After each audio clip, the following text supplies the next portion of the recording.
Oh, hey there. I didn't see you coming. So, how did it go? Did you find it?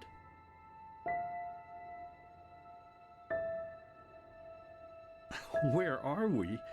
We're at home, silly. Where else would we be? Just Mommy, sister, you and me. Now tell me, how did it go?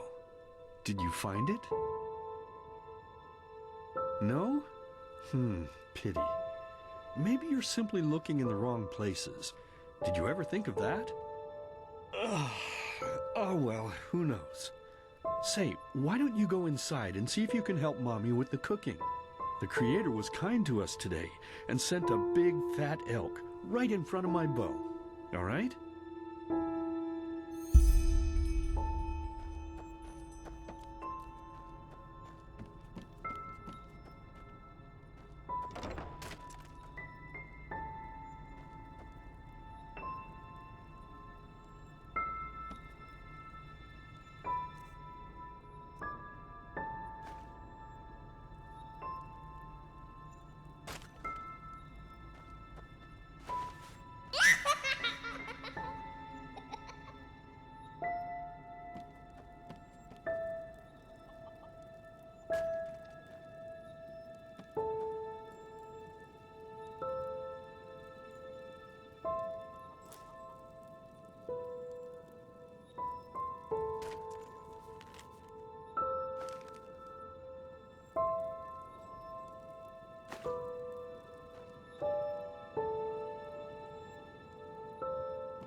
I totally forgot what a mess I left here. But I was right, wasn't I? A real gem we've got here. Well then, let's waste no more time and get to it, shall we? What?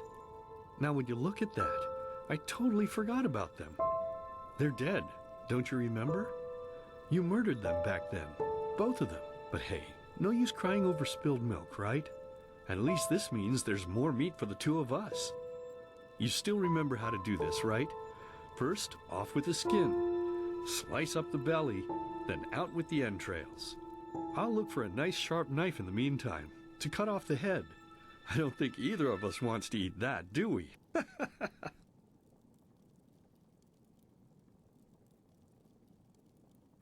Oh, silly, what's this again? We both know that's a lie. You did it. I remember it all. First, you set this horrible fire to your sister's crib. She screamed and screamed, and Mommy heard it, but when she finally got there, nothing was left of her but burnt flesh. And, oh gosh, do we really need to go through this again? You know how sad it makes me when you do this. You killed them, period.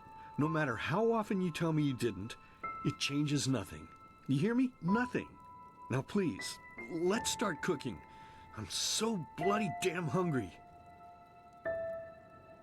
Oh, by the Creator's name, why are you telling these lies? Isn't it enough that you murdered us?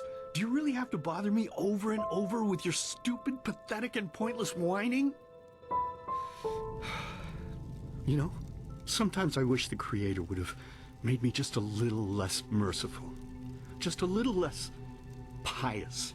Because then I would have realized that you were tainted by sin long before any of this had ever happened.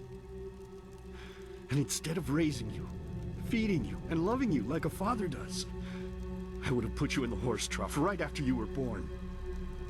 Yes, I should have killed you. I should have just killed you. Just like you killed us. And now, you think you're safe because we're all under the earth, don't you?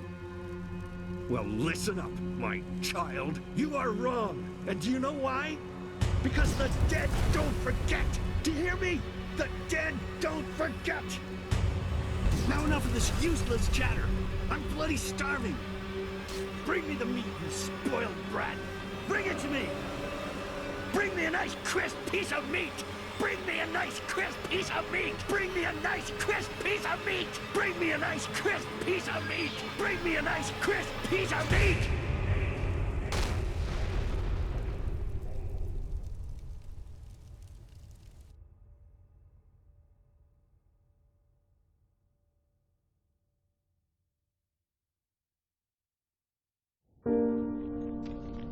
Let's begin with a question. It might sound simple to you at first, but I pray you to think about it. What distinguishes a free man from a slave? For now, however, let us start this story where another one ended 3 years ago, with the death of the Lightborn. For 4,000 years they had reigned over this world, 7 arcanists who, through their magic, had acquired eternal life. In a time of chaos, they gave mankind what they thought it needed most, to be ruled over with an ironclad but fair hand. Within just 1 century, they united the shattered lands, and a single century later, their human origin was forgotten. They became gods, or Lightborn, as they let themselves be worshipped as. Yet the longer they reigned, the louder the voices grew that accused them of tyranny, the loudest being that of Naranzul Aranthiel. And he succeeded in achieving what was once thought impossible. He gathered an army, overturned the Lightborn, and gave back freedom to mankind. However, the price for this was high, because where there are gaps of power, fights erupt. As such, this world grew into what it is today, shattered, riven, and broken into pieces.